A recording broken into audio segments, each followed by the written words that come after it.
டே 10 நம்ம mini jeep ready பண்ண போகிறோம் சீரீஸில் இன்றைக்கி வந்து என்ன பண்ண போகிறோம் பார்த்தீங்கன்னா நம்ம மினி ஜீப்புக்கான பெயிண்டிங் ஒர்க் தாங்க பண்ண போகிறோம். ஸோ அதுக்காக பார்த்தீங்கன்னா நம்ம மினி ஜீப்புக்கு வந்து பிளாக் கலர் பெயிண்ட் வந்து சூஸ் பண்ணி வச்சுருக்கோங்க. இப்போ இதை வந்து நம்ம பேனட்டு, அதுக்கப்புறம் பின்னாடி சைடு, அதுக்கப்புறம் சைடு, இது எல்லாத்துலேயும் வந்து கவர் பண்ணிடுவோம். இப்போ ஃபைனலாக பார்த்தீங்கன்னா நம்ம ரிவர்ஸ் கியர் பாக்ஸுக்கு கொஞ்சம் ஆயில் வந்து ஊற்றிப்போம். இது எதுக்கு ஊற்றுறோம் பார்த்தீங்கன்னா இதில் ஃப்ரிக்ஷன் வந்து அதிகமாக இருக்கும். ஸோ அதனால் பார்த்தீங்கன்னா அதிகப்படியான ஹீட் வந்து வரும். அதனால பார்த்தீங்கன்னா கியர்லாம் வந்து டேமேஜ் ஆயிரும். ஸோ அதனால தான் இதில் நம்ம வந்து ஆயில் வந்து ஊற்றுறோம்.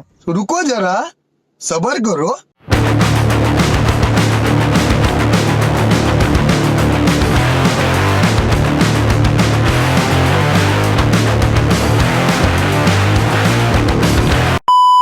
ஓகே, ஒரு வழியாக நம்ம மினி ஜீப்புக்கான எல்லா ஒர்க்கும் வந்து கம்ப்ளீட் ஆயிடுச்சு. இப்போ நம்ம ஜீப்போட லுக் வந்து எப்படி இருக்குது அப்படிங்கிறத மறக்காம வந்து கமெண்ட் பண்ணிட்டு போயிருங்க. இப்போ நம்ம மினி ஜீப் வந்து எப்படி ரன் ஆனிச்சு, இதோட பர்ஃபார்மன்ஸ் எந்த அளவுக்கு இருந்துச்சு அப்படிங்கிறத நான் இந்த ஷார்ட்ஸில் வந்து சொல்ல போகிறது கிடையாது. ஏன்னு பார்த்தீங்கன்னா நம்ம மெட்டல் மைண்ட் யூடியூப் சேனலில் பார்த்தீங்கன்னா இது மேக் பண்ண ஃபுல் வீடியோ வந்து நான் அப்லோட் பண்ணியிருக்கேன். அதில் போய் நீங்கள் பார்த்துக்கோங்க. ஏன்னா அதில் தான் நான் டீட்டெயிலாக வந்து எல்லா விஷயத்தையும் வந்து சொல்லியிருப்பேன்.